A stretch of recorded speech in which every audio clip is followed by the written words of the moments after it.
The stars shimmered like fractured diamonds beyond the viewport of the medbay.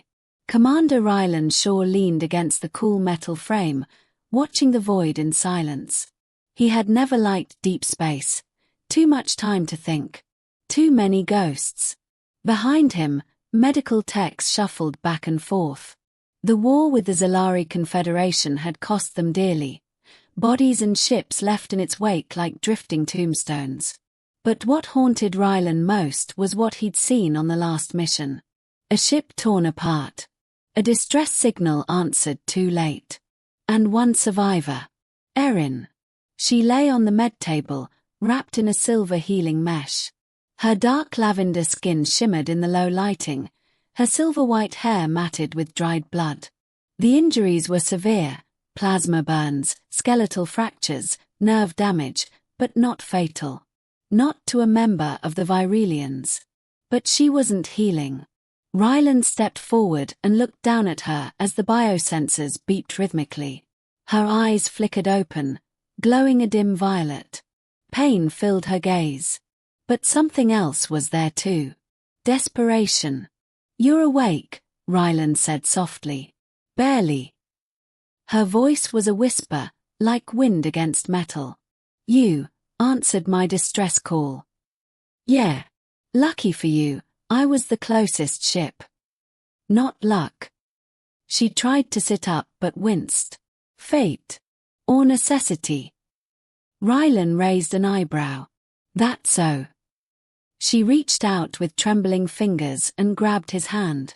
Her touch was cold, but electricity surged where their skin met. "My kind. We do not heal like yours. Not completely.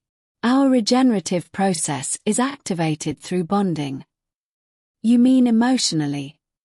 "No. Physically. Intimately."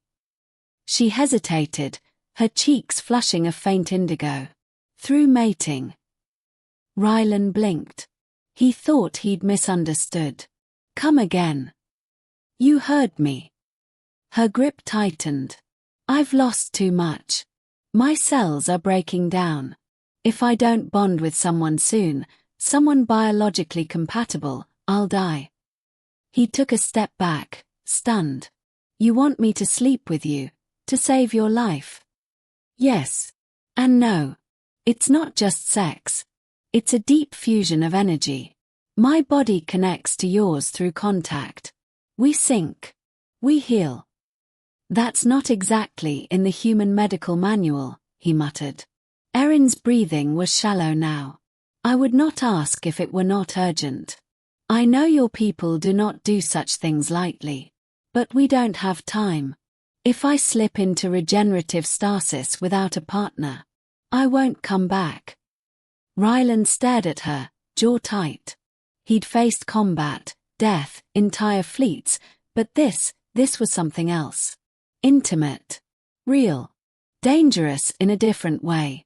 He sighed and sat beside her. "You sure I'm compatible?"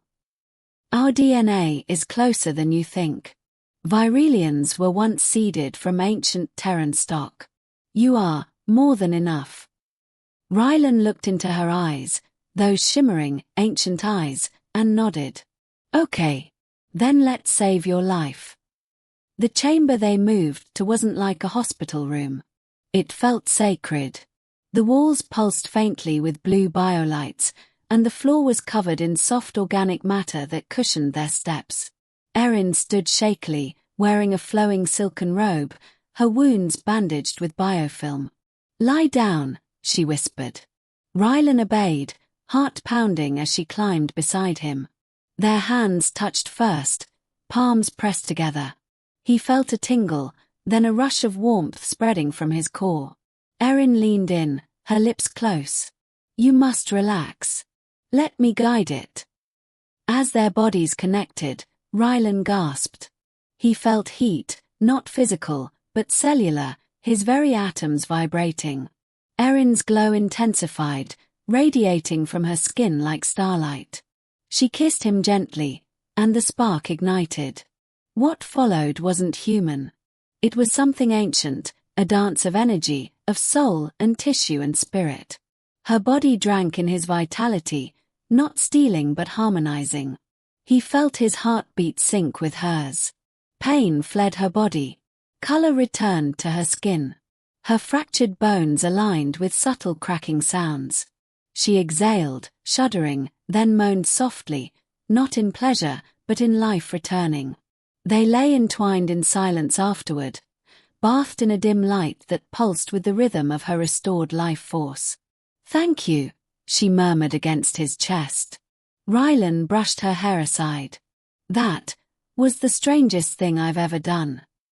It saved me. It's more than mating. It's communion. Do you feel better?" She sat up slowly. No pain. No tremble. A warrior reborn. "Yes. But there's more." She turned to him. "You've changed too." He raised an eyebrow. "What?" She touched his chest.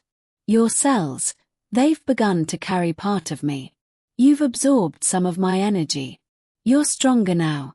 Faster. More attuned." Rylan sat up. "Hold on, are you saying I'm part Virelian now?" "A trace of it. A bond lingers. You are no longer fully human."